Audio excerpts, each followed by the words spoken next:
Perkuat pondasi kota yang inklusif dan kepedulian terhadap isu kesehatan masyarakat, pemerintah Kota Palembang melalui Dinas Pemberdayaan Perempuan dan Perlindungan Anak melakukan kolaborasi bersama Yayasan Intan Maharani dalam pencegahan HIV atau AIDS melalui skema swakelola tipe 3.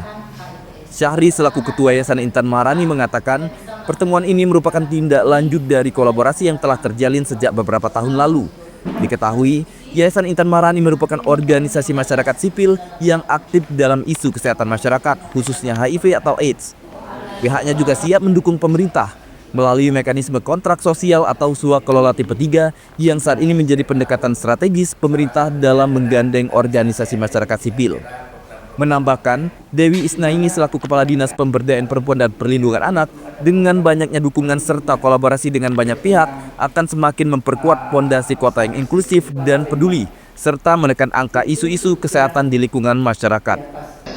Mekanisme swakelola tipe 3 itu berkaitan dengan pendanaan sebenarnya. Nah, dengan pendanaan dari pemerintah ke organisasi masyarakat sipil termasuk seperti itu. Dan itu satu capaian yang luar biasa secara nasional karena untuk di Sumatera ini baru Palembang sama Kota Medan.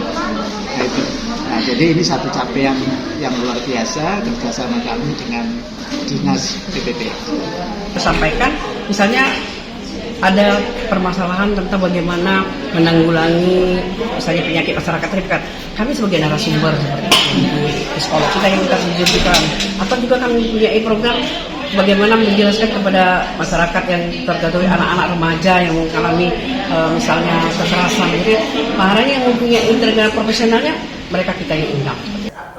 Dengan terbentuknya sinergi ini, pencegahan HIV atau AIDS di Kota Palembang dapat berjalan lebih efektif, transparan, dan berorientasi pada pemberdayaan komunitas.